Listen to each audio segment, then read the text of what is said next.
منصور خان کی بلند آواز نے سب کو چونکا دیا۔ سازندے خاموش ہو گئے اور رقاصہ کے پاؤں بھی تھم گئے۔ بدری مجرموں کی طرح سر جھکائے کھڑا تھا۔ منصور خان چیخا، جاؤ یہاں سے، اب کھڑے منہ کیا دیکھ رہے ہو؟ اسے ڈھونڈو ورنہ وہ ہم سب کو دگنی کا ناچ نچا دے گا۔ سانولے سلونے بدری نے اپنے خشک ہونٹوں پر زبان پھیری اور سر جھکا کر باہر نکل گیا۔ موٹے شیشوں کی اینک والا ایک گنجا شخص منصور خان کے پاس پہنچا۔ وہ دیکھنے میں ہی کسی محکمے کا سیکرٹری وغیرہ لگتا تھا۔ منصور خان سے مخاطب ہو کر اپنی بھاری بھرکم آواز میں وہ بولا، منصور صاحب، آپ نے شاہجہاں کا خوف اپنے ذہن پر کچھ زیادہ ہی سوار کر لیا ہے۔ منصور خان نے گہری سانس لیتے ہوئے کہا، غوری صاحب، میں خوف نہیں کھا رہا، احتیاط کر رہا ہوں، اور میرے خیال میں شاہجہاں جیسے شخص کے سلسلے میں جتنی بھی احتیاط کیا جائے وہ کم ہے۔ اگر میں یہ کہوں کہ وہ خوخار شخص ہے تو یہ غلط نہیں ہوگا۔ اسے معلوم ہے کہ وہ جب بھی قانون کے ہتھے چڑھ گیا، پھانسی سے کم میں اس کی جان نہیں چھوٹے گی۔ یہی وجہ ہے کہ وہ ہر جرم بے دھڑک کر رہا ہے۔ کوئی گینگ وغیرہ بھی بنا رکھا اس نے کیا؟ گینگ بنایا ہوتا تو آسانی سے پکڑا جاتا، ساتھیوں میں سے کوئی نہ کوئی تو پولیس کے ہتھے چڑھتا نا اور مار کھا کر بک دیتا، لیکن وہ تو تنہے تنہا آفت مچائے ہوئے ہے۔ لال کوٹھی میں اس نے جو کچھ کیا آپ بھی جانتے ہیں۔ موقع پر میرے 10-12 باڈی گارڈ موجود تھے، اس کے علاوہ 10-15 پولیس والے بھی تھے۔ وہ سب کے درمیان سے عیسیٰ جان کو کھینچ کر لے گیا اور قتل کر دیا۔ غوری صاحب چندیا کھجا کر بولے، بھائی ایسی بات تھی تو تمہیں اس مہم پر نکلنے میں جلدی نہیں کرنی چاہیے تھی، پہلے کوشش کر کے اسے ہتھکڑی لگوا لیتے، پھر یہ کام بھی ہو جاتا۔ اپنی طرف سے تو کوئی کسر نہیں اٹھا رکھی غوری صاحب، اب بھی تلاش جاری ہے، مگر یہ کام جو ہم کر رہے ہیں اس میں بھی تو زیادہ تاخیر نہیں کی جا سکتی۔ میں ان لوگوں سے صرف 5 فٹ کے فاصلے پر موجود تھا اور اپنے بارے میں کی جانے والی گفتگو سن رہا تھا۔ اس گفتگو میں 1-2 بار سیکرٹری اعظم خان کا ذکر بھی کیا گیا۔ یہ وہی وفاقی سیکرٹری تھا جو اس سارے معاملے میں منصور خان کے ساتھ پیش تھا۔ میں نے ابھی اس بدباطن شخص کی صورت نہیں دیکھی تھی، لیکن جو کچھ سنا تھا اس سے یہی پتہ چلتا تھا کہ وہ بے حد کرپٹ اور ہنگامہ پسند شخص ہے۔ محفل میں جو افراتفری پھیلی ہوئی تھی اب ختم ہو گئی تھی۔ سازندے پھر سے ساز سنبھالنے لگے تھے۔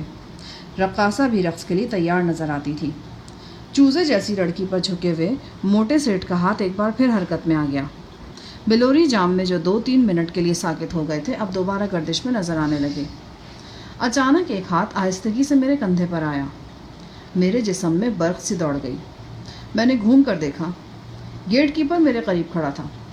اس نے بڑے احترام سے پوچھا، تو آپ کس کے ساتھ تشریف لایا جی؟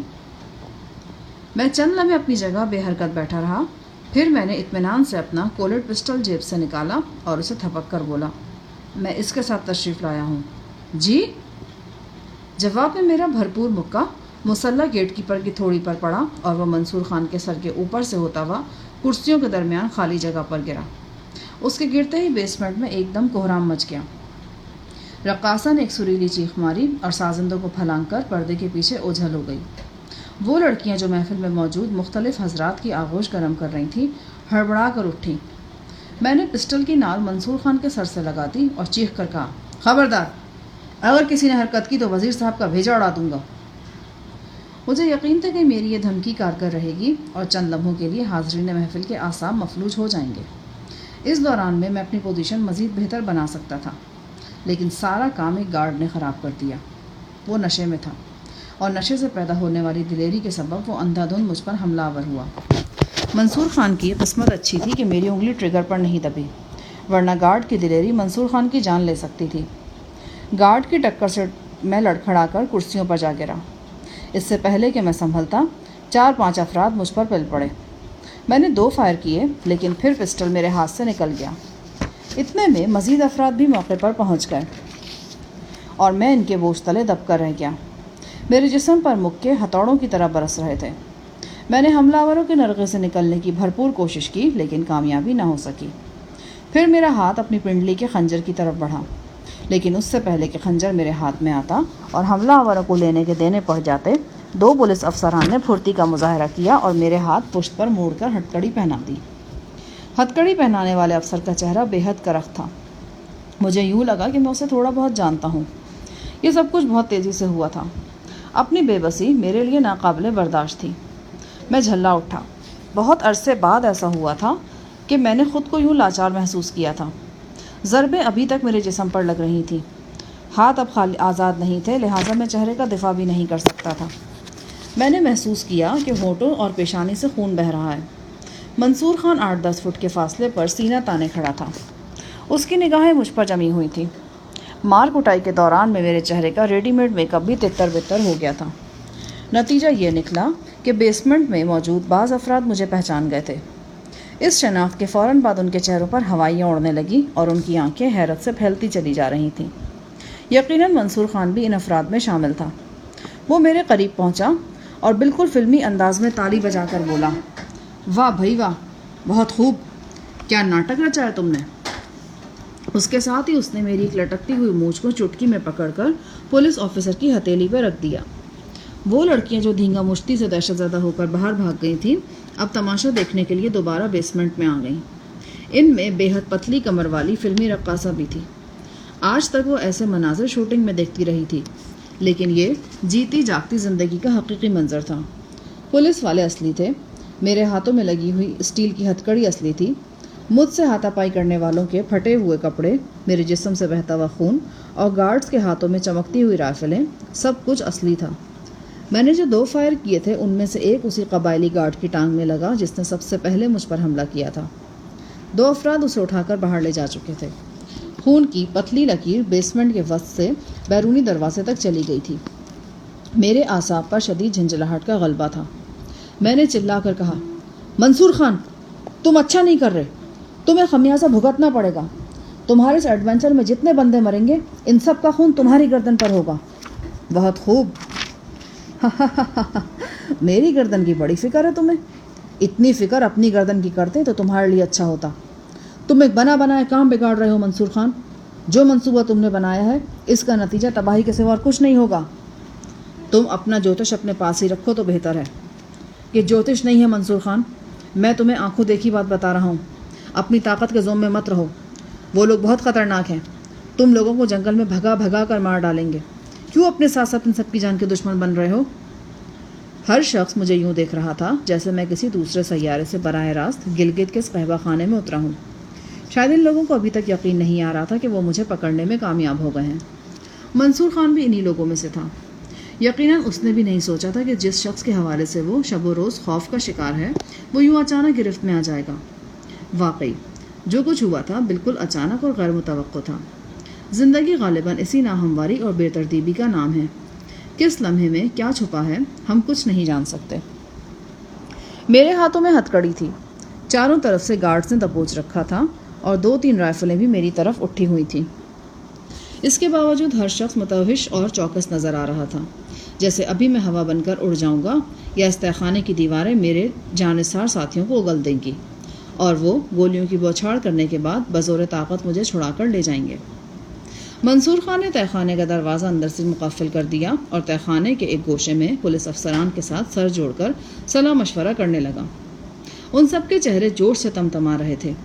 جن گارڈز نے مجھے دبوچ رکھا تھا انہوں نے میرے لباس کی مکمل تلاشی لی اور پنڈلی سے لگا ہوا خنجر بھی نکال لیا۔ 5-10 منٹ کے صلاح مشورے کے بعد مجھے بیسمنٹ سے باہر لایا گیا۔ ہوٹل میں موجود افراد حیرت سے یہ منظر دیکھنے لگے۔ چند ہی لمحے میں سڑک پر بھی بہت سے لوگ جمع ہو گئے۔ ایک دم جھمگھٹا سا لگ گیا۔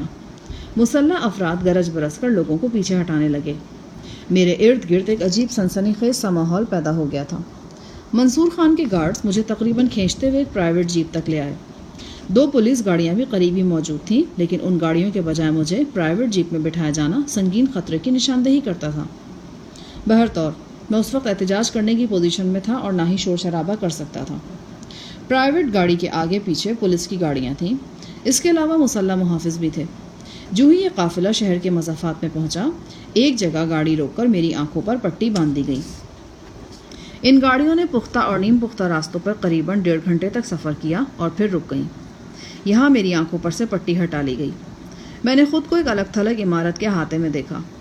عمارت ایک گہری کھائی کے کنارے واقع تھی۔ اطراف میں چیڑ اور دیودار کے بلند و بالا درخت تھے۔ قرب و جوار میں محیط خاموشی اور ویرانی تھی۔ حیرت کی بات تھی کہ یہاں بجلی موجود تھی۔ اس وسیع عمارت میں داخل ہوتے ہوئے میں نے سوچا، کیا میں یہاں سے زندہ نکل سکوں گا؟ کیا یہ در و دیوار اسی انتظار میں تھے کہ میں تیز رفتار حالات کا شکار ہو کر یہاں پہنچوں اور یہاں مجھ سے عیسیٰ جان کے قتل کا انتقام لیا جائے؟ میرے جسم کی پور پور سے جان کشید کی جائے اور میری لاش تاریک کھائیوں میں جنگلی جانوروں کا لقمہ بننے کے لیے پھینک دی جائے۔ پھر مجھے شیخ عاصم اور زری گل کا خیال آیا۔ انہیں کچھ خبر نہیں تھی کہ میرے ساتھ کیا بیتی ہے۔ خود میرے گمان میں بھی نہیں تھا کہ گلگت پہنچتے ہی یوں اچانک میں منصور خان کے ہتھے چڑھ جاؤں گا۔ در حقیقت بیسمنٹ میں جو کچھ ہوا وہ بالکل غیر متوقع تھا۔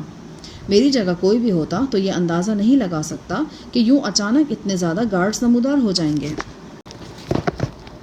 عمارت کا وسیع و عریض صحن پختہ تھا۔ یہاں مجھے 2-3 ٹرک اور کچھ جیپیں کھڑی نظر آئیں۔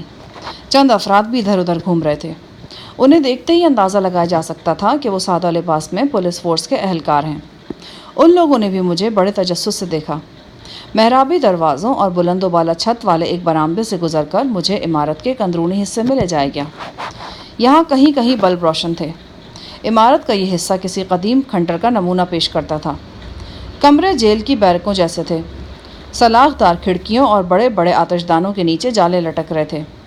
روشن دانوں میں پرندوں کے گھونسلے تھے اور کہیں کہیں چمگادڑوں کے آثار بھی نظر آتے تھے۔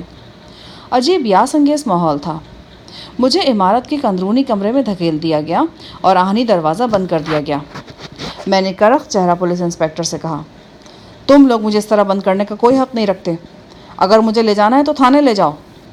گھبراؤ مت، یہ جگہ تمہارے لیے تھانے سے زیادہ تسلی بخش ثابت ہوگی۔ تم لوگ منصور خان یا سیکرٹری اعظم خان کے ملازم نہیں ہو۔ تمہیں اپنی اس منمانی کے لیے جواب دہ ہونا پڑے گا۔ یہ نہ ہو کہ میرا اغوا تمہارے گلے میں پھندا بن کر پھنس جائے۔ تمہیں کسی نے اغوا نہیں کیا، تم تو گلگت آئے ہی نہیں ہو۔ وہ معنی خیز لہجے میں بولا اور واپس چلا گیا۔ یہ ایک سیلن زدہ بدبودار کمرہ تھا۔ فرش پر 2-3 انچ پانی کھڑا تھا۔ لیٹنا تو کجا، یہاں تو بیٹھنا بھی ممکن نہیں تھا۔ اب رات کے قریباً 11 بج چکے تھے۔ سردی میں دھیرے دھیرے اضافہ ہوتا جا رہا تھا۔ میں نے بلب کی زرد روشنی میں تنقیدی نظروں سے اپنا جائزہ لیا۔ جیکٹ کی زپ ٹوٹ چکی تھی۔ قمیص کا گریبان بھی ادھڑا ہوا تھا۔ ہونٹوں اور پیشانی پر خون جمع ہوا تھا۔ باقی جسم پر بھی چوٹیں اور خراشیں تھیں۔ شروع میں تو محسوس نہیں ہوا تھا، لیکن اب یہ چوٹیں اپنی موجودگی کا احساس دلا رہی تھیں۔ الٹی ہتھکڑی بندے کو بے بس کر دیتی ہے۔ یہی بے بسی اور جھنجھلاہٹ مجھ پر بھی طاری تھی۔ اچانک آہنی شور دروازہ پرشور آواز سے کھلا اور منصور خان 3-4 مسلح باڈی گارڈز کے ساتھ اندر داخل ہوا۔ اس کی آنکھیں جنگلی کبوتر کی طرح سرخ تھیں۔ شاید عیسیٰ جان کے قتل کا انتقام اس کی آنکھوں میں خون بن کر اترا ہوا تھا۔ اس نے اندر داخل ہوتے ہی ایک زوردار ٹانگ میرے سینے پر جمائی۔ میں کیچڑ آلود فرش پر پھسل کر گر گیا۔ منصور خان بھوکے درندے کی طرح مجھ پر ٹوٹ پڑا۔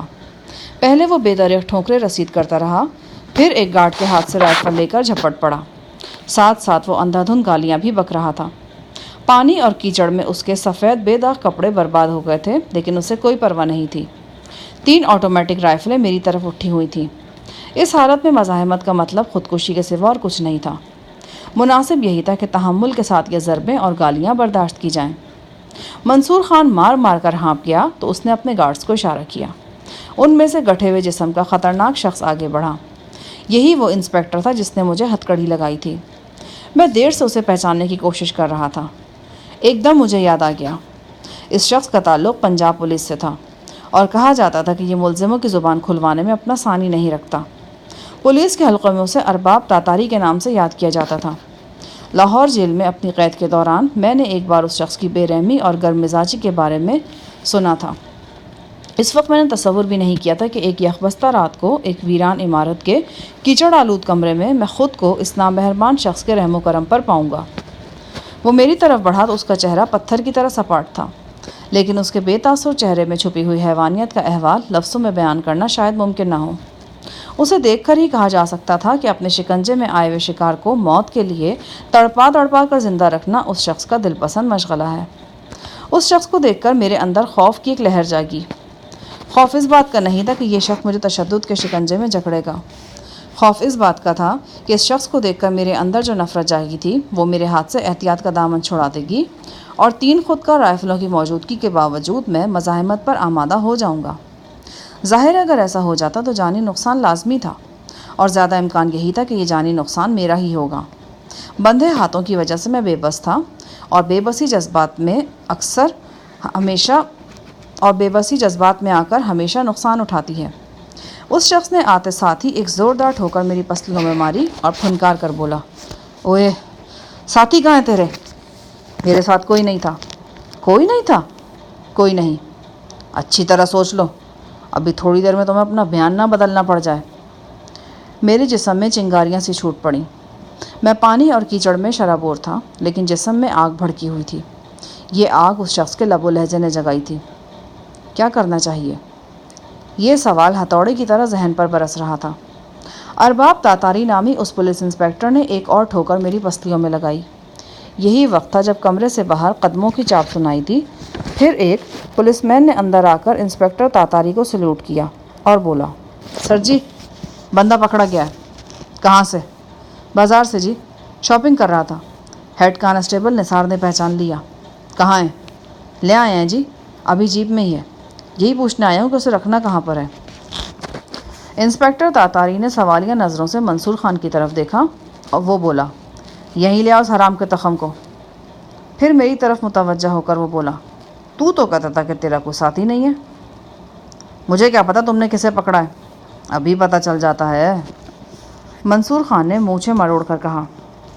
تھوڑی دیر بعد 3 مسلح افراد زری گل کو 2 رائفلوں کے زور پر دھکیلتے ہوئے کمرے میں لے آئے۔ زری گل اپنی اصل شکل میں نظر آ رہا تھا، یعنی میری طرح اس کا چہرہ بھی ریڈی میڈ میک اپ سے محروم ہو چکا تھا۔ دروازے سے اندر داخل ہوتے ہی زری کو زور سے دھکا دیا گیا۔ وہ لڑکھڑاتا ہوا ایک دیوار سے ٹکرایا اور پھسل کر گر گیا۔ اس کا چہرہ غصے کی زیادتی سے سرخ انگارہ ہو رہا تھا۔ لگتا تھا کہ ابھی اس کے اندر لالے سدھیر یا بدر منیر کی روح جاگ اٹھے گی اور وہ بڑک مار کر رائفل برداروں سے لپٹ جائے گا۔ شاید وہ ایسا کر بھی گزرتا، لیکن مجھے سامنے دیکھ کر اس پر حیرت کا شدید حملہ ہوا اور وہ ہمنقوں کی طرح منہ پھاڑے میری طرف دیکھنے لگا۔ اس کے چہرے پر 1-2 نیل نظر آ رہے تھے۔ قمیض بھی سامنے سے پھٹی ہوئی تھی۔ اندازہ ہوتا تھا کہ میری طرح اسے بھی آنکھوں پر پٹی باندھ کر لایا گیا ہے۔ آنکھوں کے پاس سے اس کی جلد بالکل سرخ ہو رہی تھی۔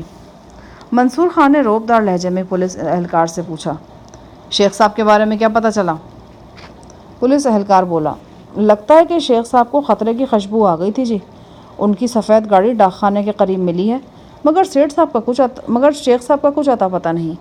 ان کے ٹھکانے کا پتہ چل گیا ہے۔ بس اڈے کے قریب ایک درمیانے درجے کا ہوٹل ہے، وہیں یہ لوگ ٹھہرے ہوئے ہیں۔ منصور خان چند لمحے مجھے کھا جانے والی نظروں سے گھورتا رہا، تب اس نے پولیس اہلکاروں کو اشارہ کیا اور انہیں ساتھ لیتا ہوا کمرے سے نکل گیا۔ کمرے کا آہنی دروازہ باہر سے مقفل کر دیا گیا۔ 5-10 سیکنڈ تک قدموں کی چاپ سنائی دیتی رہی، پھر خاموشی چھا گئی۔ استاد صاحب، آپ یہاں کیسے؟ یہی سوال میں تم سے پوچھ سکتا ہوں۔ استاد صاحب، ہمارے ساتھ تو عجب ڈرامہ ہوا، ہم ذرا بازار دیکھنے نکلا تھا۔ وہ اپنے رخسار کی چوٹ سہلا کر بولا، پہلے تو یہ بتاؤ کہ بازار دیکھنے کیوں نکلے تھے؟ میں نے منع نہیں کیا تھا؟ آپ نے منع فرمایا تھا، لیکن نہیں ہوا۔ اس کا انجام آپ دیکھ رہا ہے۔ دراصل ہم نے سوچا کہ کون سا اپنی اصل شکل میں، کوئی ہم کو نہیں پہچان سکے گا۔ اتنے میں ایک فرنگی میم ہمارے پاس سے گزرا۔ پتہ نہیں یہ لوگ عورت ہو کر نیکر کیوں پہنتا ہے۔ ہم فرنگی میم کا چال دیکھتے دیکھتے اس کے پیچھے چھوٹے بازار میں گھس گیا۔ ایک دم ایک شخص ہم سے ٹکرایا، وہ کافی موٹا تھا، ہمارا بیجا ہل گیا۔ ہم نے کہا، دیکھ کر نہیں چلتا کیا؟ وہ بولا، معافی چاہتا ہے، لیکن کو تمہارا آواز کچھ جانا پہچانا لگا ہے، کہیں دیکھا میں ہے تم کو۔ نے بہت انکار کیا، یہاں تک کہہ دیا کہ تو 10 سال کویت میں رہ کر پچھلی جمعرات کو واپس آیا ہے، لیکن وہ تو ایک نہیں مانا۔ پھر ایک دم 3-4 آدمی اور آ گیا، ان میں 2 پولیس والا بھی تھا۔ اب کو خطرے کا احساس ہوا، لیکن بہت دیر ہو چکا تھا۔ ان لوگوں نے کو ایک دم دبوچ لیا۔ نے 1-2 کی ناک پر ٹکر ماری، پھر ہمارا حال خراب ہو گیا۔ نیچے اور وہ سب ہمارے اوپر۔ کو پتہ چلا کہ ہم پولیس کے گھیرے میں ہیں۔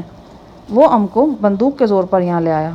آپ کو پتہ ہے بندوق کے زور پر کہیں آنے جانے والا نہیں، لیکن وہ آپ کا حکم کو یاد تھا کہ کوئی دنگا فساد نہیں کرنا۔ تم حکم یاد رکھنے والے ہوتے تو گھر سے ہی نہ نکلتے۔ میرا خیال ہے کہ وہ موٹا شخص تم سے اتفاقاً نہیں ٹکرایا ہوگا، وہ پہلے سے تمہارا پیچھا کر رہا ہوگا۔ بہرحال جو ہونا تھا وہ ہو چکا، اب کیا ہوگا؟ اب ہو بھی کیا سکتا ہے؟ سب کچھ ہو سکتا ہے استاد صاحب۔ ہمارا تو ایمان ہے جی کہ کوئی بھی کام آپ کے لیے مشکل نہیں، آپ ہر مسئلے کا حل نکال سکتے ہیں۔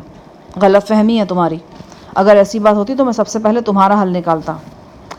مسئلہ نہیں ہے جناب، تو آپ کا ادنا شاگرد ہے، آپ کے لیے اپنی جان بھی قربان کر سکتا ہے۔ اچھا قربان علی، اب ذرا اطمینان سے بیٹھ جاؤ اور مجھے کچھ سوچنے کا موقع دو۔ لیکن استاد صاحب، ہم کو یہ تو بتائیں کہ آپ یہاں کیسے پہنچا، اور آپ کا یہ حالت، آپ تو بالکل لت پت ہو رہا ہے، چوٹے بھی کافی آیا ہے۔ خدا کا قسم، ہمارا تو خون ہوش مارنے لگا ہے۔ خون ہوش نہیں، جوش مارتا ہے۔ ویسے بات ایک ہی ہے، تم جیسے سر پھرے کا جب خون جوش مارتا ہے نا تو ہوش بھی مار دیتا ہے۔ واہ واہ، کیا اچھا بات کیا آپ نے۔ ہم کو آگ کا دریا کا وہ گانا یاد آ گیا، زندگی ہوش میں ہے، جوش ہے ایمانوں میں، اے وطن ہے تیرے شمع کے پروانوں میں۔ زری گل سنگین ترین حالات میں بھی مسکرانے کا فن جانتا تھا۔ اس کی موجودگی نے میرے اندر کی شدید تلخی اور جھنجھلاہٹ کسی حد تک کم کر دی، مگر پھر بھی اپنی بے بسی مجھے شاک گزر رہی تھی۔ میری طرح زری بھی کمرے کے ٹھنڈے فرش پر کھڑے پانی کی وجہ سے پریشان تھا۔ اس پانی کے سبب ہم مستقل کھڑے رہنے پر مجبور تھے۔ بو علیحدہ ناک میں دم کر رہی تھی۔ زری نے جلد ہی اس پانی کا کھوج لگا لیا۔ یہ پانی باتھ روم کا گٹر بند ہونے کے سبب جمع ہوا تھا۔ ٹونٹی رستی رہتی تھی۔ تھوڑا تھوڑا پانی جمع ہوتے ہوتے پورے فرش پر پھیل گیا تھا۔ 10-15 منٹ کی کوشش سے زری گل نے نہ صرف گٹر کھول دیا بلکہ ایک بوریے کی مدد سے فرش بھی صاف کر دیا۔ ایک پرانی وضع کی پرچھتی سے ایک بوسیدہ لحاف زری گل کو مل گئے تھے۔ یوں ہم دونوں اس قابل ہو گئے تھے کہ کمرے کے گوشے میں سمٹ کر رات گزار سکیں۔ اگلے روز صبح سویرے میں نے دیکھا تو لحاف کے نیچے زنانہ استعمال کی کچھ چیزیں پڑی تھیں۔ ایک پف پاؤڈر تھا، ایک لپسٹک، 2 جھمکے۔ میں یہ چیزیں دیکھ کر حیران رہ گیا۔ رات ہم دونوں کے سوا تو یہاں دوسرا کوئی نہیں تھا۔ یہ کون معجبین یہاں لحاف میں رات گزار گئی؟ اچانک میری سمجھ میں آیا کہ یہ اشیاء زری گل کی کسی جیب سے گری ہیں۔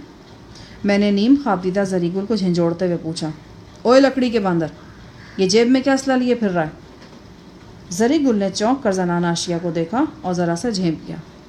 اشیاء دوبارہ جیب میں ٹھونستا ہوا بولا، دراصل یہ ہمارا سامان ہے جی، ہم نے بازار سے خریدا تھا۔ یعنی اب تم لپسٹک لگاؤ گے اور جھمکے وغیرہ پہنو گے؟ او استاد صاحب، آپ مذاق فرماتا ہے، یہ چیزیں ہم نے اپنے لیے نہیں، اس کے لیے خریدا ہے۔ یہ اس کون ہے؟ وہی اپنا کلثوم جی۔ ہم نے سوچا کہ اس کے لیے کوئی چیز تو لے کر جائے نا، وہ خوش ہو جائے گا۔ ہم کو کیا پتا تھا کہ سب کچھ اوپر نیچے ہو جائے گا۔ ہم اپنے معشوق کے وطن روانہ ہونے کے بجائے اس کوٹری میں آن پہنچے گا۔ ان لوگوں نے تمہیں یہاں سے لانے سے پہلے تلاشی تو ضرور لی ہوگی، پھر یہ چیزیں کیسے بچ گئیں؟ بس جی، حق حلال کا پیسہ تھا نا، اس لیے بچ گئیں۔ حق حلال کا پیسہ؟ حق حلال کا پیسہ تمہارے پاس کہاں سے آیا؟ وہ سٹپٹا کر بولا، تو آپ ہم کو ایسا سمجھتے استاد صاحب؟ ہم آرام کا پیسہ کھانے والا نہیں ہے، اور اپنی کلثوم کے لیے تو ہم آرام کے پیسے کا خیال بھی نہیں کر سکتا۔ وہ ناراض نظر آنے لگا۔ مذاق کرنے کا حق تمہارا ہی نہیں ہے، صرف میں بھی کر سکتا ہوں۔ اچانک میری نظر لحاف کے نیچے گئی۔ وہاں پوسٹ کارڈ سائز کی ایک تصویر نظر آ رہی تھی۔ میں نے دیکھا کہ یہ ایک فلمی ہیرو ہیروئن کی تصویر ہے۔ ہیرو بدر منیر کو تو میں پہچانتا تھا، ہیروئن کا معلوم نہیں تھا۔ دونوں نیم دراز اور ہجان خیز انداز میں لپٹے ہوئے تھے۔ زری گل پر ایک بار پھر شرمندگی کا دورہ پڑ گیا۔ اوئے لوفر اعظم، یہ کیا ہے؟ تصویر ہے جی۔ وہ تو مجھے بھی نظر آ رہا ہے، لیکن یہ تیری جیب سے کیوں نکلی ہے؟ کیا یہ بھی اپنی کچھ لگتی کے لیے لے کے جا رہا تھا؟ جی ہاں، نہیں۔ اوئے باگڑ بلے، ایک جواب دے۔ وہ چند لمحے تو متذبذب رہا، پھر بولا، سچی بات تو یہ استاد صاحب کہ ہم نے یہ تصویر کلثوم کے لیے لیا تھا۔ ماشاء اللہ، ماشاء اللہ، مرحبا، بلکہ آفرین، بہت اعلیٰ خیالات پائے ہیں۔ ایک سیدھی سادی معصوم قبائلی لڑکی کو بدر منیر اور مسرت شاہین کی ایسی تصویریں دکھا دکھا کر ایڈوانس کیا جا رہا ہے۔ واہ بھائی۔ نہیں، یہ مسرت شاہین نہیں ہے جی، یہ تو یاسمین خان ہے۔ تو یہ کون سی حاجن نمازن ہے؟ دیکھو تو کیسی گھسی جا رہی ہے اپنے ہیرو کی بغل میں۔ میں پوچھتا ہوں کہ بچوں اور بوڑھوں کو جوان کرنے والی یہ خطرناک تصویر تو نے خریدی کیوں؟ میں نے اسے آڑے ہاتھوں لیا تھا اور وہ واقعی پریشان تھا۔ تھوک نگل کر بولا، دراصل استاد صاحب، بات یہ ہے کہ ہم چاہتا تھا کہ کلثوم کو تھوڑا سا تو دنیا کا ہوا لگے نا۔ وہ بالکل سیدھا سادہ ہے، اس کو کچھ پتہ نہیں ہے۔ وہ تو یہ بھی نہیں جانتا کہ شادی کے بعد ہوتا کیا ہے۔ وہ سمجھتا ہے کہ میاں بیوی ایک گھر میں رہتا ہے، کھاتا ہے، پیتا ہے، سوتا ہے، اور پھر خود بخود بچہ پیدا ہونا شروع ہو جاتا ہے۔ اتنا سادگی بھی تو ٹھیک نہیں، کم از کم اسے یہ تو پتہ ہونا چاہیے نا کہ شادی کے بعد کیا ہوتا ہے۔ یہ باتیں شادی کے بعد بھی سمجھائی جا سکتی ہیں، ابھی سے کیوں سمجھانا چاہتے ہو؟